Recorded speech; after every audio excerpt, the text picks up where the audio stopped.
E aí, já pensou em ganhar muito dinheiro com um canal de corte igual esse daqui que você está assistindo? No primeiro link da descrição temos um aulão para você que quer começar um canal de cortes e faturar muito aqui na internet. Também teremos planilhas que irão te ajudar na hora de organizar a produção do seu canal. Tá esperando o quê? Comecei a estudar esse negócio e cheguei no determinado momento e falei, realmente não, isso tá errado. O Estado é um mal e é um mal desnecessário, não tem esse negócio de ser necessário não. Principalmente hoje em dia que você tem soluções tecnológicas para tudo que o Estado faz, todos os conflitos, todas as resoluções que o Estado faz, você tem soluções tecnológicas que atendem isso. Para quê? E daí que eu fui para esse caminho, né? Então, assim, foi assim que aconteceu. A conversão. Identificando que o Estado não serve para nada. Então, a gente já sabe que o Estado é ruim. Isso aí a gente já sabe de princípio. Qualquer pessoa que olha já vê isso. Até o próprio Hobbes, essa ideia do Leviatã, é um monstro, né? Exatamente. Só que ele enxergava como um monstro que era necessário porque o homem é estado de natureza, é o lobo do homem, não sei o quê. Você até tem uma ideia legal que você fala, tá, então o homem é o lobo do homem, aí você pega um grupo de homens e dá muito poder para bater nos dois para evitar que eles se batam, né? Pois é. É a coisa que não tem lógica nessa ideia do Hobbes, né? Exatamente. O Estado, em última análise, é um conjunto de homens. Então, se o homem é uma pessoa má e vai ser egoísta e coisa, então vai ser egoísta também no Estado. E, de certa forma, é o que a gente vê, né? Você acha que os políticos eles pensam na gente, pensam na população? Não, eles pensam no interesse deles. Né? E é o que acontece, é o que a gente vê. O que você mais fala, amor, sobre os políticos? Você fala, o político tem algumas prioridades, né? É uma frase daquele economista americano Thomas Sowell. Ele diz que os políticos eles têm 3 prioridades. A primeira é a eleição, a segunda é a reeleição e a terceira, seja lá qual for, está muito abaixo das outras duas. Eles sempre se preocupam com isso. É ótimo. Realmente. Não, ele é muito bom. Eu li aquele livro Fatos e Falácias da Economia e é um livro muito polêmico, né? Ele pega todas as polêmicas, vai atacando assim.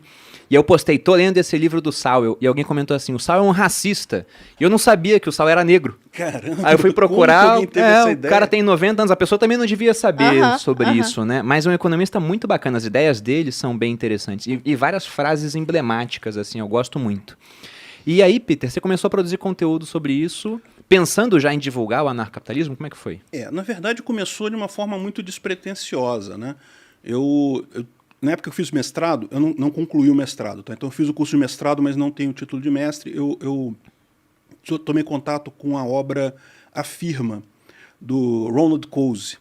E ela tem uma teoria bacana ali, baseada no curso de transação e coisa e tal. E tem vários estudiosos que falam justamente o que eu falei no primeiro vídeo que eu fiz, lá, muito tempo atrás, que é justamente a questão de que, como a informação diminui o custo de transação, ela tende a sociedade para uma sociedade anárquica ou uma sociedade que não tem hierarquias, porque o custo de uma hierarquia fica muito mais alto do que o custo do relacionamento direto entre as pessoas. Entendi.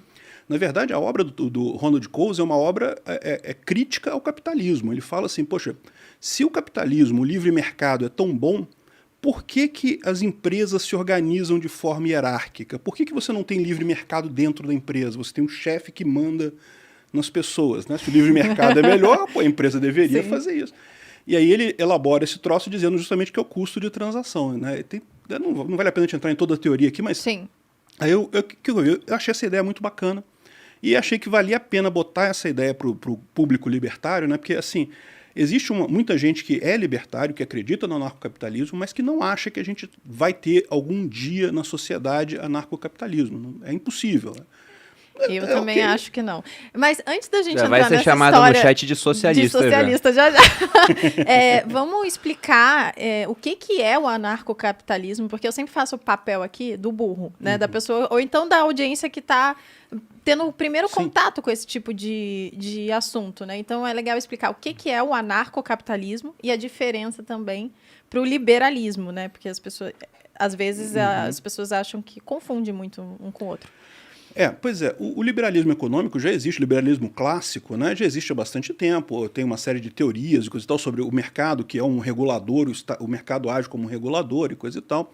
Então, que o máximo de liberdade que você der para o mercado é o ideal. É o ideal. Né? O anarcocapitalismo ele vai um ponto além, ele traduz isso para a moral, porque é uma coisa além. Né? A gente não está falando mais só de mercado, de relações comerciais, a gente está falando de qualquer relação entre as pessoas. Então, esse termo foi cunhado pelo Rothbard, né, em 1950, coisa e tal, e ele justamente pegou uma série de ideias jusnaturais e coisa e tal, coisa que já vinha do Thoreau e coisa e tal, e falou, não, dá para você ter uma ética libertária, dá para você ter uma forma das pessoas, da sociedade se organizar sem agressão, sem uma injustiça, e baseada nessa ideia do livre mercado, das relações voluntárias chegando ao equilíbrio e coisa e tal, né? Então, assim, a ideia do anarcocapitalismo, a base dele é muito simples. É a ideia de que você não pode iniciar agressão contra a pessoa pacífica. Uhum. Você até pode usar violência contra alguém que esteja te atacando, mas você nunca pode iniciar a violência, né? Isso é uma ideia que todo mundo concorda, né? Ninguém acha que é justo você iniciar agressão contra outra pessoa. E aí ele, a partir desse princípio, ele descreve uma série de normas e coisa e tal, de regras e coisa e tal, que são jusnaturais, ou seja, que você repara que elas estão presentes em toda a cultura humana, mesmo que não tenha uma lei positivada e coisa e tal. É o que eu falo, o caso da não agressão é um princípio normativo meio que básico, né? Então, com isso, ele derivou essa primeira ética libertária, né? Lógico, isso teve evoluções, você tem a ética argumentativa do Hoppe depois, que ele elaborou isso mais, né? Ele aprofundou esse tipo de coisa. Mas basicamente é isso o anarcocapitalismo, é a ideia de que o Estado é desnecessário, você não precisa. Uhum. Ah, mas a gente tem o Estado ainda. Eu particularmente, sou totalmente antirrevolucionário, eu não acho que a gente deve pegar em armas e derrubar Estado, isso nunca funcionou na história humana. Não, pois é. Só ver o histórico disso. Exatamente, porque muita gente fala isso, né, que anarcocapitalismo é um nome ruim, que lembra anarquismo e muita gente... Aliás, lembra anarquismo, então é ruim para um grupo, e lembra capitalismo, que é ruim para o outro lado. O cara do marketing não foi muito legal. O cara do marketing errou nessa ideia. Essa ideia não foi uma ideia muito boa, mas pegou. Então, meio que ficou esse nome, querer mudar agora, né?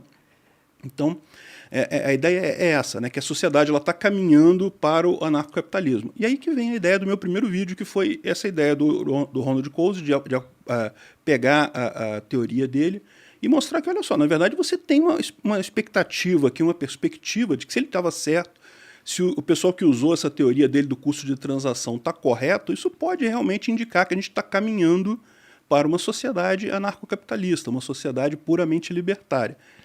Se vai ser verdade ou não, o futuro dirá, né? A gente não tem como saber, mas que tem alguma coisa teórica indicando esse caminho, tem, né?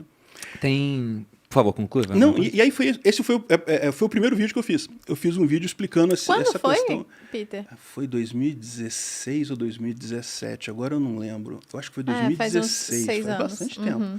Ah, mas aí esse vídeo já caiu, o canal que eu tinha já fechou, já mudei, mas é um dos primeiros vídeos do canal.